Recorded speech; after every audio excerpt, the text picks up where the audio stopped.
Hello everyone, आप सबका स्वागत है महक की पाठशाला में।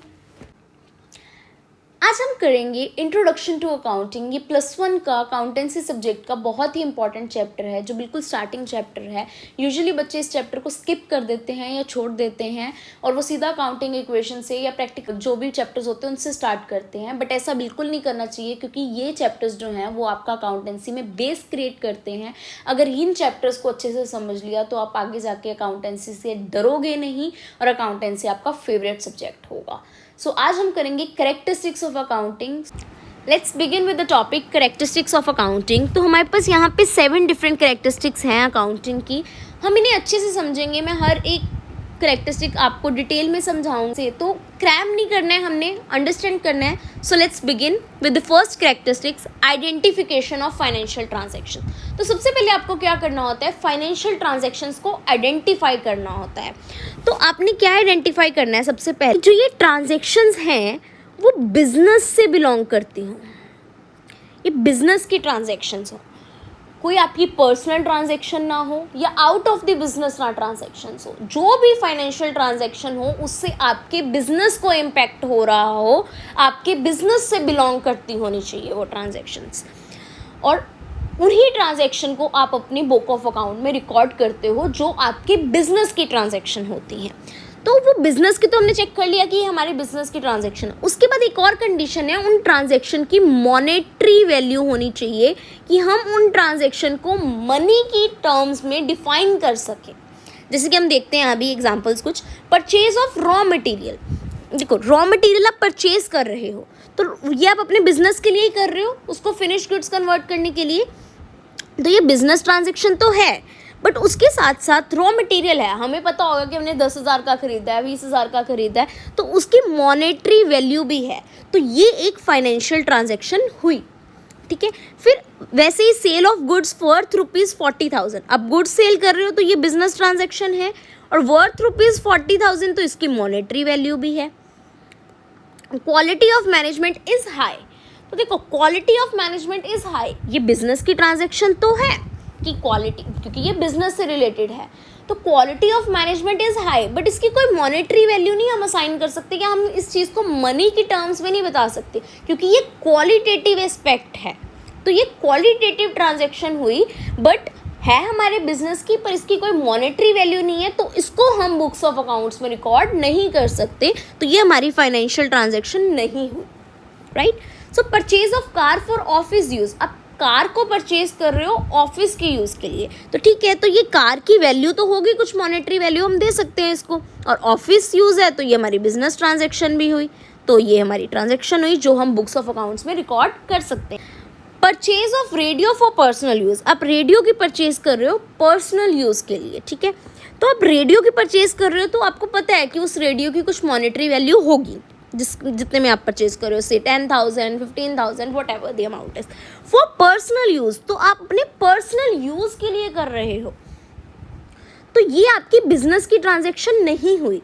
तो ये ट्रांजैक्शन आप बुक्स ऑफ अकाउंट्स में रिकॉर्ड नहीं कर सकते। तो I hope you are clear with the concept of identification of financial transactions. तो आपको क्या आइडेंटिफाई करना है, कि वो ट्रांजैक्शन बिजनेस की हो प्लस उसकी कुछ मॉनेटरी वैल्यू हो, right. Now the second characteristic is measuring the identified transactions. तो इसमें क्या करना होता है, जितनी भी ट्रांजैक्शन आपने आइडेंटिफाई करी हैं कि वो हमारे बिजनेस की ट्रांजैक्शन है और उसकी कुछ मॉनेटरी वैल्यू हो सकती है, तो हमने जो कुछ वैल्यू हो सकती है उसको कैलकुलेट करना है। तो हमने उनकी मॉनेटरी वैल्यू कैलकुलेट करनी है कॉमन मेजरिंग यूनिट में। जैसे कि इंडियन करेंसी है, हमें रुपीज़ में है, तो हमने सारी बुक्स ऑफ अकाउंट्स में सबकी monetary value in rupees calculate करनी है to record that transactions in our book of accounts, right. So इसके बाद थर्ड स्टेप होता है जिसकी हम बात कर रहे हैं कब से, रिकॉर्डिंग। तो हमने जो आइडेंटिफाई करी ट्रांजैक्शंस और उनकी फिर मॉनेटरी वैल्यू मेजर करी, उनको अब हमने रिकॉर्ड करना है किसमें, बुक्स ऑफ अकाउंट्स में। सबसे पहले हम इसको रिकॉर्ड करते हैं जर्नल में। तो जर्नल एक बुक ऑफ अकाउंट होती है जिसमें हम अपनी सारी ट्रांजैक्शंस रिकॉर्ड करते हैं after identifying and measuring there values in the monetary terms. तो हम रिकॉर्ड कर देते हैं उसको जर्नल में। तो इसके बाद नेक्स्ट स्टेप क्या होता है, क्लासीफाइंग।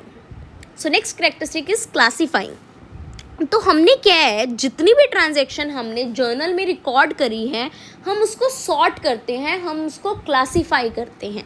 जैसे यहाँ पे है purchase goods from Ram on credit, तो इसमें परचेज इन्वॉल्व है और राम इन्वॉल्व है।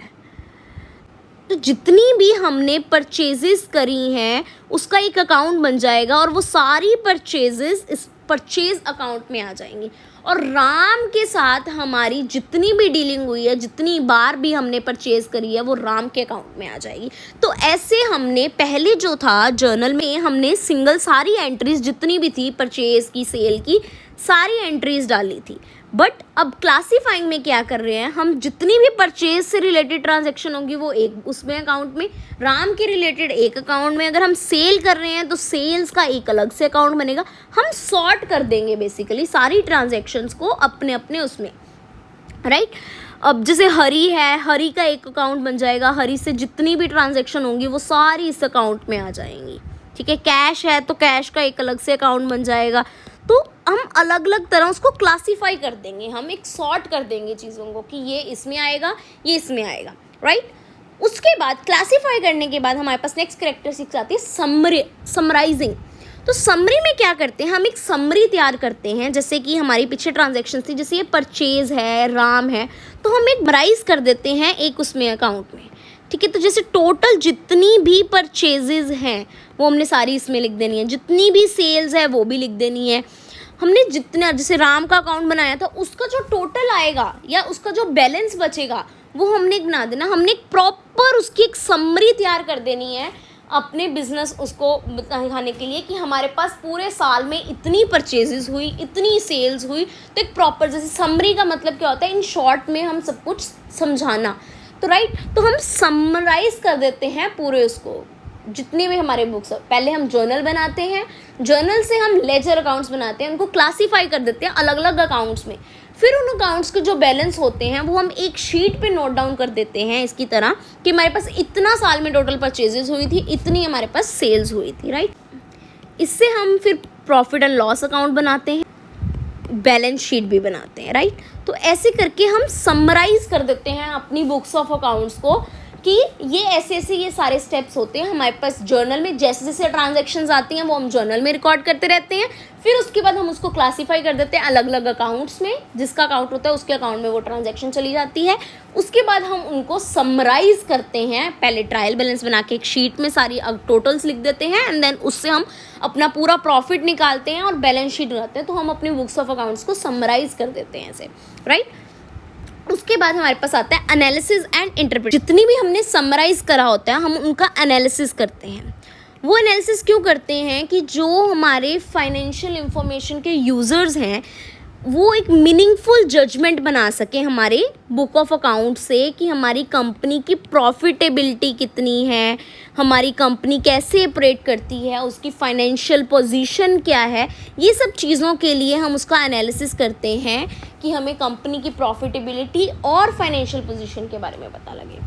फिर उसके बाद हम लास्ट क्या करते हैं, हम उसको कम्युनिकेट कर देते हैं एंड यूज़र्स को, ताकि उनको हेल्प हो और वो डिसीजन मेकिंग कर सकें किसी भी चीज़ में। चाहे वो मैनेजमेंट है तो वो मैनेजमेंट कर सके पॉलिसीज़ बनाने के लिए, अगर वो इन्वेस्टर्स हैं तो उन्होंने इस कंपनी में इन्वेस्ट करना है या नहीं करना। तो all that decision making is done through communication. कि अगर आप अपनी कंपनी के फाइनेंशियल स्टेटमेंट्स कम्युनिकेट करते हो एंड यूज़र्स को, तो वो आपकी इंफॉर्मेशन को यूज़ कर सकते हैं डिसीजन मेकिंग में। So this is all about the characteristics, and now we'll cover the rest of the part in our next video.